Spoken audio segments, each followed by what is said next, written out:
একটু প্রেস হবে যাতে আপনারা সবাই জানতে পারেন এবং যারা ভুক্তভোগী তারাও জানতে পারে, যাতে কোনো ভুল মেসেজ না যায়।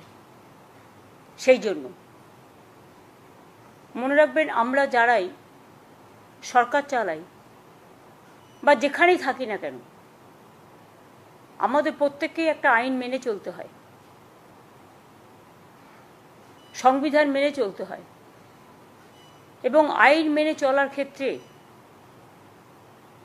আমরা যদি আইনের জুরিসডিকশনের বাইরে গিয়ে নিজেদের মতো করি, তাহলে কিন্তু এটা অন্যভাবে কোর্ট নিতে পারে। এবং যেহেতু আমরা রিভিউ পিটিশন অলরেডি করেছি, কিন্তু সুপ্রিম কোর্টে এখন গরমের ছুটি চলছে। গরমের ছুটির সময় আমরা চেষ্টা করেছি এটাকে রেজ করবার, কিন্তু যেহেতু গরমের ছুটি পড়ে গেছে, আমরা সঠিক সময়ে রিভিউ পিটিশন রাজ্য সরকারের পক্ষ থেকে আমরা আবেদন করেছি। সেই আবেদনে পরিষ্কারভাবে আমরা কিন্তু কারো চাকরি যাওয়ার কথা বলিনি। আমরা পরিষ্কার বলেছি যে যারা চাকরি করে তাদের সুযোগ দেওয়া হোক এবং তাদের যেন লিস্টটা বাতিল না করা হয়। কিন্তু সুপ্রিম কোর্ট, আপনারা জানেন যে অলরেডি একটা এই রিভিউ করবার আগে, রিভিউটা আলোচনা করার সুযোগ আসেনি এখনও, যেহেতু গরমের ছুটি পড়ে গেছে। গরমের ছুটি পড়ার পরে এটা আলোচনা হবে। কিন্তু আমরা যদি ততদিন অপেক্ষা করি, তাহলে আগের যে অর্ডারটা দিয়ে গেছেন প্রধান বিচারপতি, সেই অর্ডারটা কোনো কারণে যদি আমরা ক্যারি না করি, মানে বহন না করি,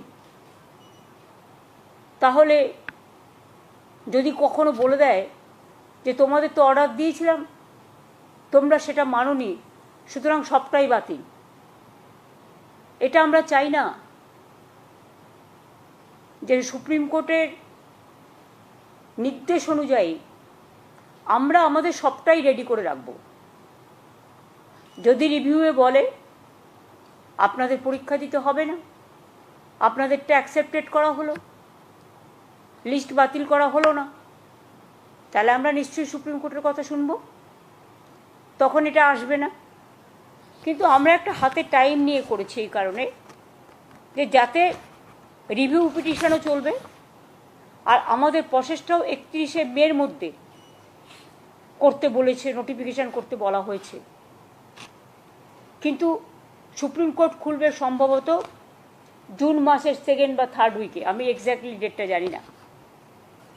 কিন্তু আমাদের টাইমটা বেঁধে দেওয়া হয়েছে, যেটা আগের জাজমেন্ট রিভিউ করবার আগে, সেটা কিন্তু 30th, এটা হচ্ছে 31 মে 2025 is two be filed.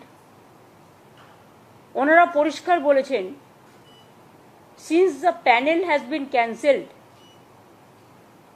and the affidavit of compliance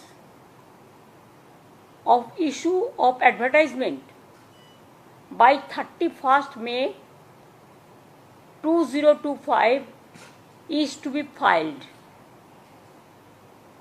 we may do the following timeline for that. আমি প্রথমেই টিচার যারা আছেন তাদের কথাটা আগে বলবো। দুটো পার্ট আছে, একটা গ্রুপ সি গ্রুপ ডি আর একটা হচ্ছে টিচারদের পার্ট। আমি পরিষ্কার বলবো যে দেখুন, এটা আমরা করতে বাধ্য হচ্ছি, আমাদের করার যে ইচ্ছে ছিল মন থেকে তা নয়। আমরা চাই চাকরি হারারা সকলে চাকরি ফিরে পাক, যেটা প্রথম দিন থেকে আমরা বলেছি আপনাদের সাথে আছি। এবার অনেকে ইন্ডিভিজুয়াল চলে গেছেন, তারাও গিয়ে কখনো কখনো কোর্ট থেকে অনেক নেগেটিভ রিপোর্ট চলে আসছে, কিন্তু আমরা সেটা করব না। সেটা করতেই পারে, এটা তাদের অধিকার, যে কোনো কেউ যেতে পারে। কিন্তু আমরা রাজ্য সরকারের পক্ষ থেকে যখন করি, তখন পুরো রাজ্যটাকে নিয়ে করতে হয় এবং সবার স্বার্থটা আমাদের দেখতে হয়। তাই পরিষ্কার করে বলছি, ম্যাটারটা খুব সেন্সিটিভ। প্রেস মিডিয়াকে আমি অনুরোধ করব যে আপনারা দয়া করে কোনো কথা আমার কোনো লাইন আমাদের ডিস্টর্ট করবেন না এবং নেগেটিভ এবং ন্যারেটিভ দেবেন না, কারণ আমরাও কিন্তু সবটা রেকর্ড করে রাখছি, কারণ সুপ্রিম কোর্ট এটা আমাদের পেশ করতে হতে পারে। সুপ্রিম কোর্টের যেহেতু অর্ডার আছে 31 মের মধ্যে করতে হবে, আমরা এতদিন ধরে অপেক্ষাই করছিলাম। অর্ডার তো বেরিয়েছে অনেক দিন আগে, প্রায় অ্যাবাউট 2 মান্থস হবে। 3rd এপ্রিল 17th এপ্রিল, তাহলে প্রায় অনেক দিন হয়ে গেছে, কিন্তু আমরা কোনো অ্যাকশান নিচ্ছিলাম না। আমরা ওয়েট করছিলাম যে এর মধ্যে হয়তো রিভিউ যেটা আমরা করেছি রাজ্য সরকারের থেকে সেটা হয়তো আলোচিত হবে এবং তার পরিপ্রেক্ষিতে যে আদেশ কোর্ট দেবেন তাতে হয়তো চাকরি প্রার্থীদের পক্ষেও হতে পারে। ফলে আমরা অপেক্ষা করছিলাম, কারণ আমরা বলেছি যে চাকরি প্রার্থীদের চাকরি আমরা খেতে চাই না। কিন্তু যেহেতু এখনো রিভিউটা হয়নি, কারণ রিভিউ পিটিশন পেন্ডিং আছে এবং কোর্টে গরমের ছুটি পড়ে গেছে, অথচ আমাদের হাত বেঁধে দেওয়া হয়েছে 31শে মের মধ্যে করতে হবে, নোটিফিকেশন করতে হবে। তাই বাধ্য হয়ে আমি জানাচ্ছি দুটো প্রসেসই আমাদের চালু থাকবে। একটা হচ্ছে সুপ্রিম কোর্টের অর্ডার অনুযায়ী আমরা 31শে মের মধ্যেই সুপ্রিম কোর্ট যে অর্ডারটা দিয়েছে সেটা নোটিফিকেশন করব। আর দ্বিতীয়ত, যদি রিভিউ যেটা আমরা করেছি রিভিউতে যদি আমরা ভালো রেজাল্ট পাই তাহলে আমরা সেইটাকেই গ্রহণ করব। দুটো অপশানই আমরা ওপেন রেখেছি, কিন্তু পরে যাতে বলতে না পারে সুপ্রিম কোর্ট যে 31শে মের মধ্যে তোমাদের নোটিফিকেশন করতে বলা হয়েছিল, তোমরা কেন করোনি, সেই জন্যই আইন মেনে আমাদের এই কাজটা করতে হচ্ছে, কিন্তু অপশান আমাদের ওপেন থাকছে ফর রিভিউ। আমরা যেহেতু 31শে মের কথা বলা হয়েছে, তাই আইনজ্ঞদের সাথে কথা বলে সবার সাথে আলোচনা করে issue of advertisement and file affidavit, যেহেতু 31শে মে লাস্ট ডেট করেছে আমাদের, 30শে মে কিন্তু এটা আমাদের করতে হবে। অ্যাডভার্টাইজমেন্টটা আমাদের করতে হবে 30শে মে, কারণ যেহেতু 31শে মে মধ্যে করতে বলেছে। তাহলে আমরা অ্যাডভার্টাইজমেন্ট করব। আমি কিন্তু আবার বলছি অপশান কিন্তু ওপেন আছে রিভিউয়ের জন্য, রিভিউয়ে যেটা বলবে আমরা সেটাই মানব।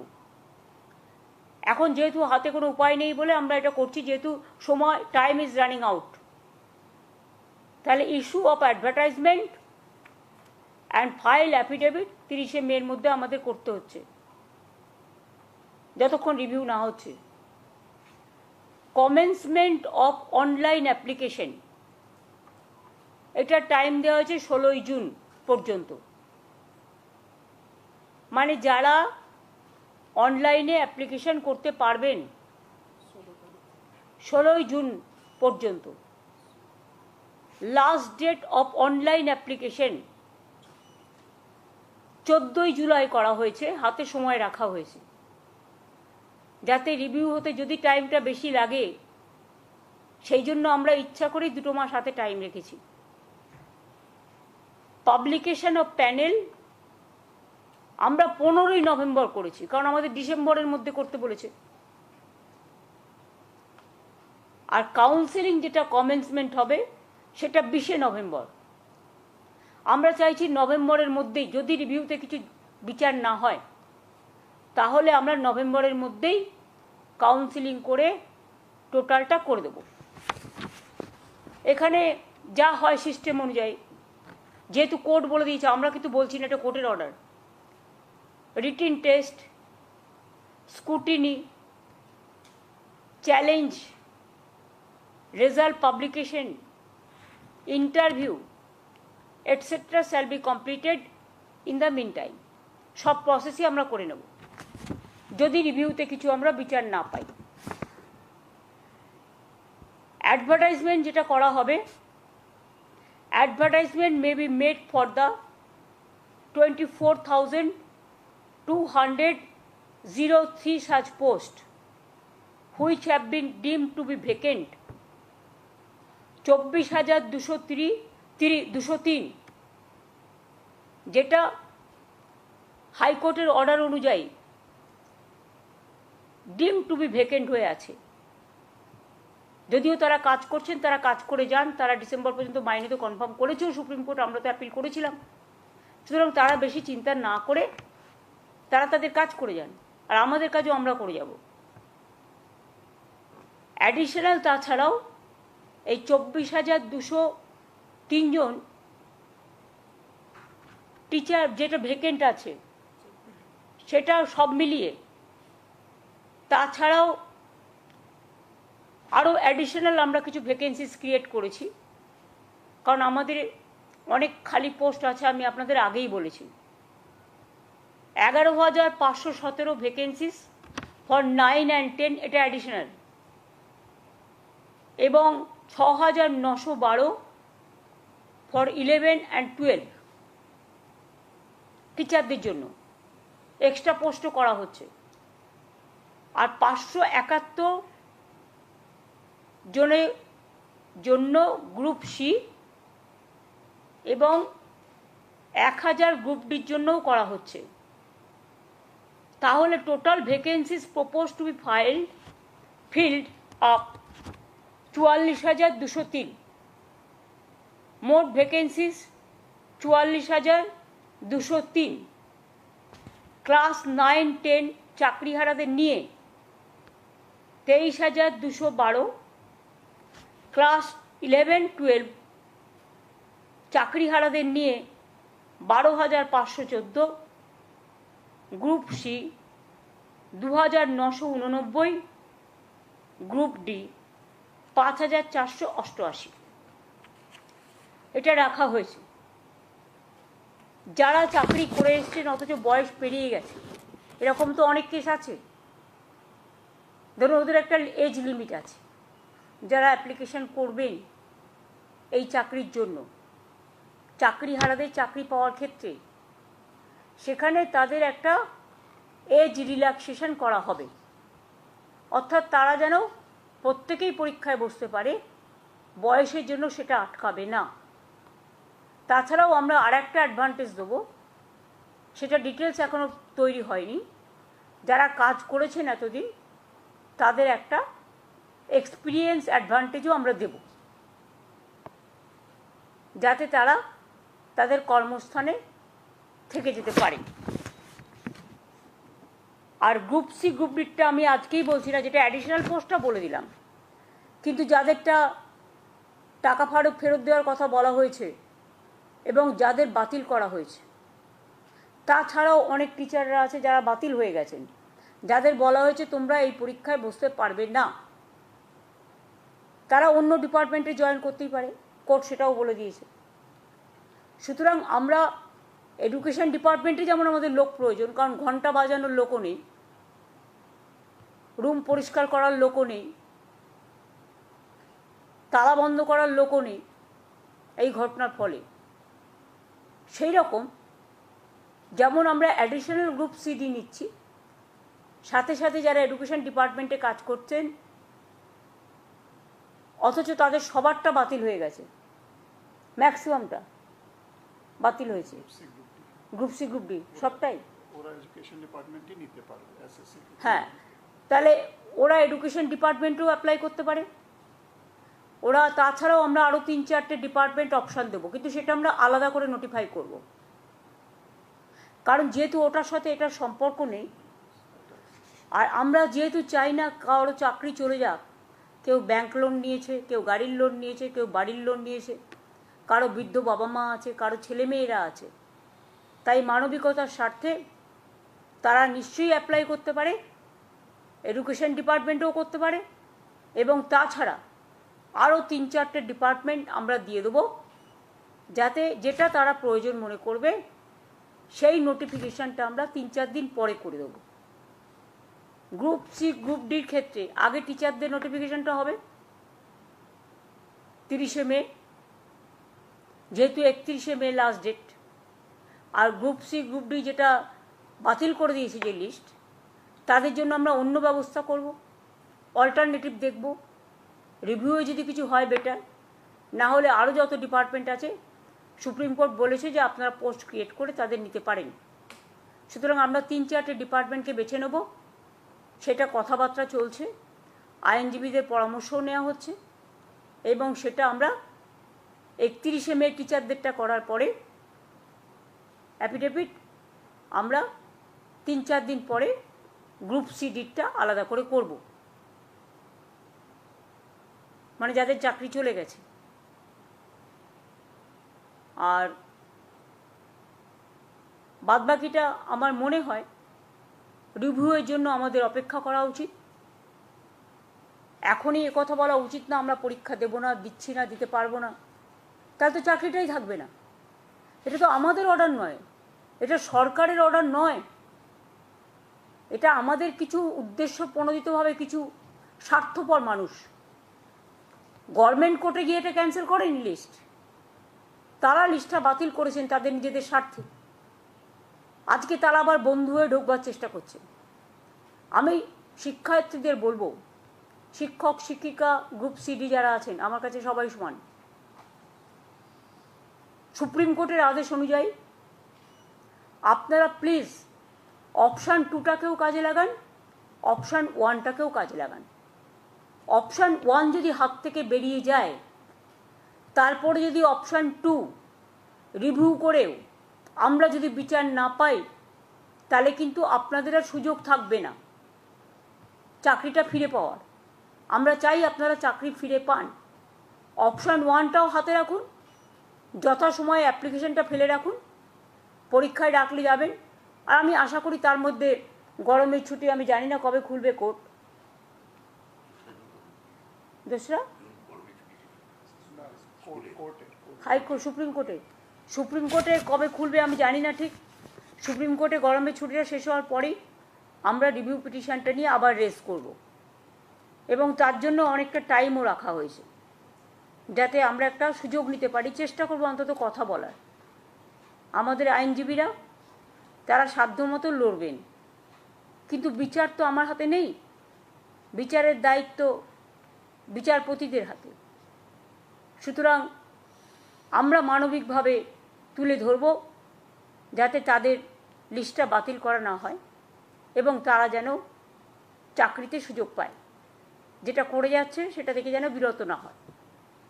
আর যদি সেটা নাও হয়, তা সত্ত্বেও আমি বলছি আপনারা স্কুলে যাচ্ছেন যান, ডিসেম্বর পর্যন্ত তো অলরেডি সুপ্রিম কোর্ট বলেই দিয়েছে মাইনে পাবেন। আর তার মধ্যে আপনারা পরীক্ষাটায় বসুন, আপনাদের এজ রিল্যাক্সেশনও করা হচ্ছে, এক্সপিরিয়েন্স ব্যাপারটাও দেখা হচ্ছে।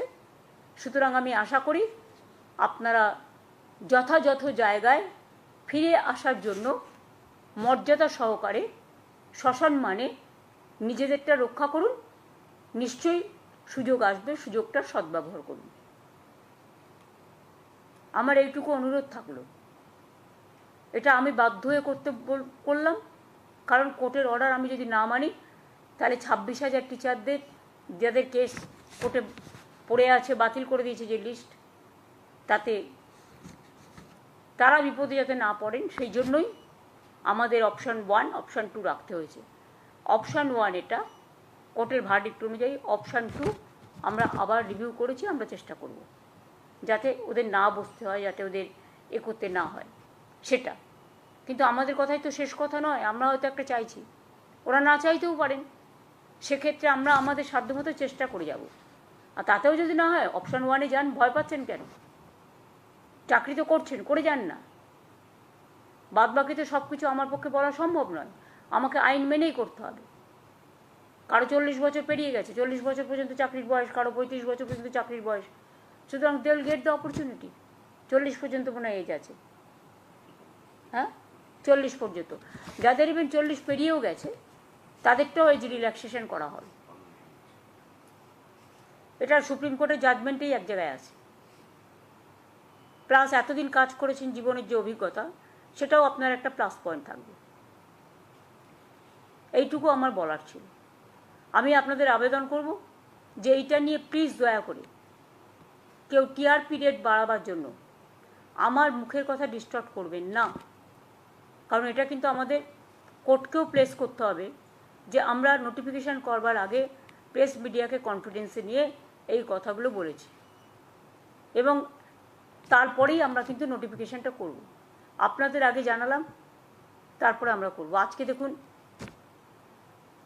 27 তারিখ হয়ে গেল, তো আমাদেরও তো নোটিফিকেশান করবার জন্য লয়ারদের কনসাল্ট করে, ডিপার্টমেন্টকে কনসাল্ট করে আমাদের কাজটা করতে হবে। সেই জন্য 2 দিন আমরা হাতে রেখেছি, আর তো আমার হাতে টাইম নেই।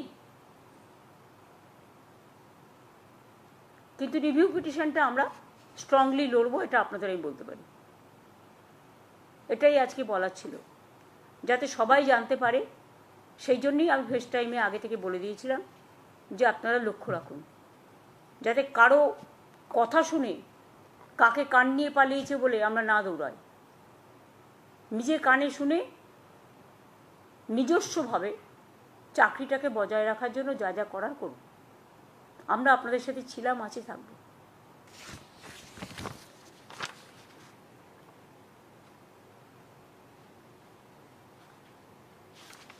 যাদের যোগ্যতা আছে তারা প্রত্যেকে অ্যাপ্লাই করতে পারবে। আমাদের ইন্টেনশন হচ্ছে তাই, যাদের রিকুইজিট কোয়ালিফিকেশন আছে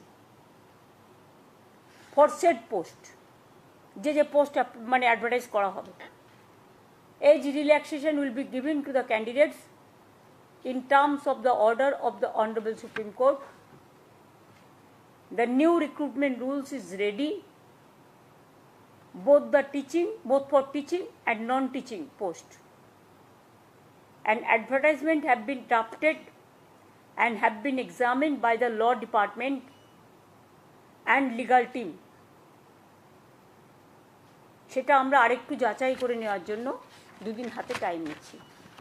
এই পর্যন্ত আমার বলার ছিল, আমি এটুকুই বললাম। আশা করি এটা নিয়ে 26,000 টিচারদের ব্যাপার আছে, জলঘোলা করবেন না কেউ।